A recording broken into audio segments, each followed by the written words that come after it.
सामने किसी माता की स्त्री की इज्जत को लूटा जा रहा हो और हम क्षमा से खड़े होकर देख रहे हो, उसी समय हमें अपने आप को नष्ट कर देना चाहिए अगर हम उस स्त्री की इज्जत को न कर पाए। और आप कहते हो स्त्री की रक्षा करना।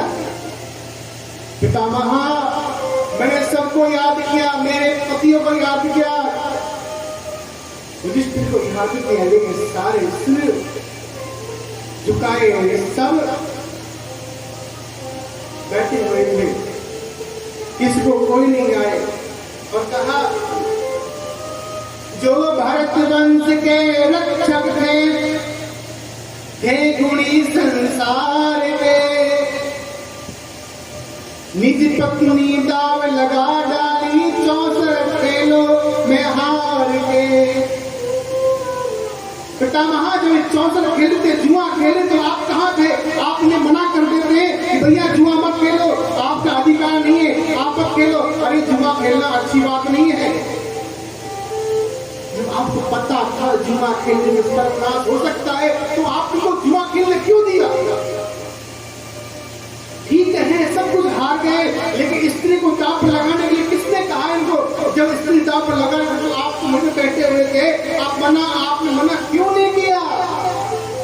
द्रौपदी महारानी रोती और कहती, पितामह, आज जब मैं उस दृश्य को याद करती हूँ तो मेरे सारे रोंगटे खड़े हो जाते हैं। तो मैं ये सोचती हूँ, अगर मेरा परमेश्वर, मेरा कन्हैया ना होता, आज श्याम सुंदर ना होता, तो मेरी जीत का क्या होता?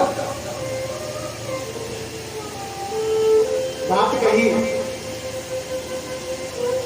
पितामह के आंखों से आंसू टपक टपक कर जमीन पर गिर रहे हैं। शायद मन में वो ये सोचते हैं, द्रौपदी उससे गलती हो गई। बोले नहीं, और सुनो। द्रौपदी सारी मन की बर्दाश्त को बोलती है, कहती है, दुशासन केस पकड़ लाया, निर्वस्त्र किया दरबार में, हाथों पर हाथ धरे सबने, बोले ना कुछ अधिकार में। दुशासन मेरे केस को पकड़ कर लाए थे, अरे हो तो मासिक धर्म में थे, शासन को दया नहीं है। कितने प्रतापी राजा गुरु द्रोणाचार्य, कृपाचार्य, कितने वीर राजा बैठे हुए थे, तब किसी को स्त्री का धर्म याद नहीं आया, स्त्री की धर्म की रक्षा कैसे करनी चाहिए। और आप आज बताते हैं स्त्री की हमें रक्षा करनी चाहिए। नहीं पितामह, ये आप उचित नहीं कहा। धर्म की रक्षा प्रजापिता सिंहासन बोल नहीं पाया, दुशासन चीर उतारे पर शोणित भी खोल नहीं पाया।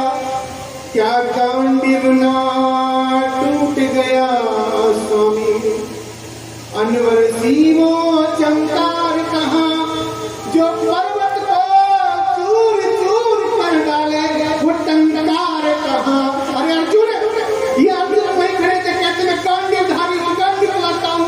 वो गांडीव कहाँ चला गया था जब अपनी पत्नी की इज्जत लूटी जा रही थी? पितामह, आपके भीम कहते हैं हजार हाथियों का बल इनके अंदर है, वो बल कहाँ चला गया था? वो गदा कहाँ चली गई थी जब मेरी इज्जत लूटी जा रही थी? तब किसी को याद नहीं आई। और आज कहते हो कि स्त्री की रक्षा करो, लेकिन मैं तो पागल हो गई थी उस समय, मुझे याद नहीं आई।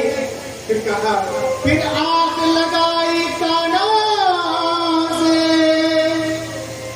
फिर आस लगाई सांवरिया से, और ध्यान किया घनश्याम का, बोली अब कर्ज चुका डालो, शोणित भरे विश्वास का।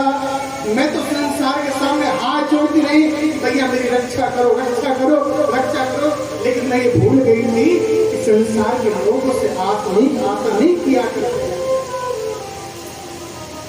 मुझे ये याद नहीं आया कि संसार स्वार्थी है, कई सारे के लोगों से आशा न किया करना, जब कोई न होना श्री राधे नाम जपा करना। मैंने कहा, जो चोट लगी उंगली पर तो साड़ी को चीर दिया मैंने, पीड़ा थी तुमको भी किंतु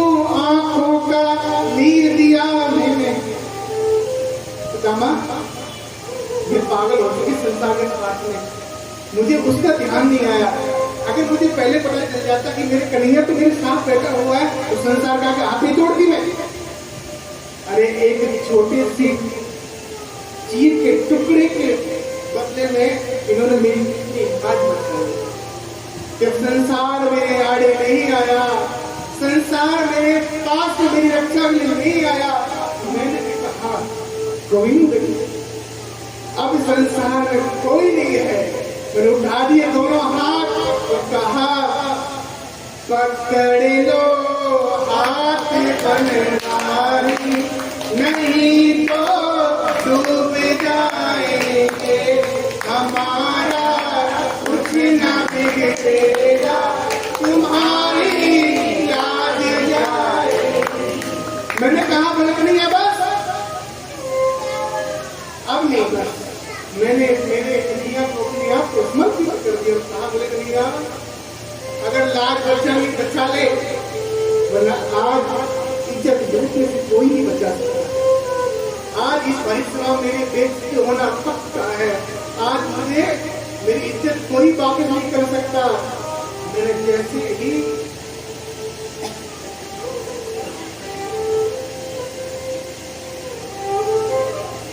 अपने आप को समर्पित किया, मेरे ठाकुर कहने लगा द्रौपदी बहुत देर कर दी, तूने बहुत देर कर दी। अगर तुम मेरे पास पहले आ जाती तो तुझे इतना नहीं दुख सहन करना पड़ता। मेरी कन्हैया ने एक चीर के बदले में इतनी चीर भेज डाली, दुशासन थक गया, दुशासन हार गया। कहा सारी भी चिंगारी है कि नारी ही की सारी है, सारी ही की नारी है कि नारी ही सारी है। एक चीर मैंने उंगली पर बांधी, मेरी कन्हैया को चोट लगी कि मैंने हार करना दुपट्टा मेरी कन्हैया को बांधा। मेरे गोपाल ने कहा बड़ी द्रौपदी समय आने पर मैं इसको अवश्य चुकाऊंगा। मेरी कन्हैया कुछ भी अपने पास में नहीं रखते, तो जैसा जो मांगता है उसको दे डालते हैं।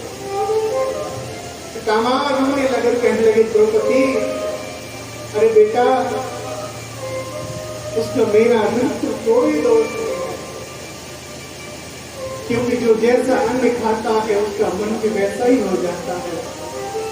जो जैसा पानी पीता है उसकी वाणी भी ऐसी हो जाती है। मैंने पापियों का अन्न खाया था, मेरी बुद्धि अन्न खाकर दुष्ट हो गई। बेटा मुझे माफ कर दे, मुझसे बहुत